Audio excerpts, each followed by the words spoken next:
Le Conseil des ministres s'est réuni en session extraordinaire ce vendredi 8 juillet.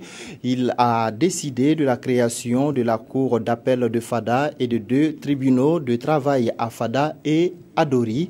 L'exécutif s'est aussi penché sur le décret relatif à l'organisation des jumelages pour tenir compte des communes à statut particulier. Le gouvernement a également adopté un projet de loi de finances rectificative qui devrait être soumis au vote de l'Assemblée nationale. Des précisions avec Paul-David Bambara et Nyarkiteda.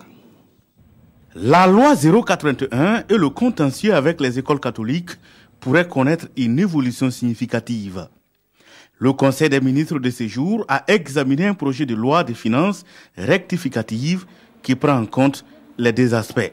Il y a un certain nombre d'aspects qui sont pris en compte, notamment le fait que nous devions ouvrir de nouvelles lignes pour satisfaire les travaux pour ce qui est de la loi 081, mais également d'autres aspects, notamment la résolution du contentieux financier avec les écoles catholiques, d'autres aspects qui sont pris en compte dans cette loi. Dans son combat pour la réduction du train de vie de l'État, le gouvernement va élargir son champ de bataille en adoptant aujourd'hui même un décret permettant de réglementer le choix des classes pour les voyages aériens aux agents de l'État. Désormais, donc, vous avez un certain nombre de personnes extrêmement réduites qui peuvent voyager donc en classe 1. Il y avait 3 classes auparavant, elles ont été ramenées en 2 classes, la classe économique et la classe 1.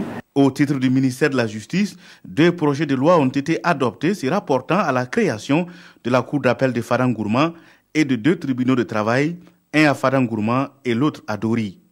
Objectif, rapprocher davantage la justice du justiciable. L'administration du territoire avec en bonne place la question de la décentralisation a été passée à la loupe par l'exécutif. Plusieurs décrets dont la coopération décentralisée, l'organisation et le fonctionnement des comités locaux de jumelage ont été revus. En fait, il s'agissait de permettre aux arrondissements, notamment des villes de Ouagadougou et de Bodulasso, de pouvoir contracter des jumelages parce que ce sont des communes à statut particulier et les arrondissements ne pouvaient pas avoir de jumelage. Il s'agit également de permettre au comité des mairies de porter un regard d'ensemble sur ce qui est fait au niveau de ces comités de jumelage-là, donc à travers le conseil municipal. Il y a un décret également qui a modifié la Commission nationale de coopération décentralisée. C'est une commission qui doit permettre de mieux gérer la coopération décentralisée. Vous savez que c'est la deuxième source de financement des collectivités territoriales au niveau de notre pays. Également la création d'un guichet unique des associations. Il s'agit donc de payer maintenant sur place la publication au journal officiel, de perception sur place des droits associatifs, des légalisations, des assistances et des conseils des OSC. Ce conseil des ministres relativement long, l'a signifié le porte-parole du gouvernement, a permis de faire 500 nominations au sein du seul ministère en charge de l'administration du territoire et de la décentralisation.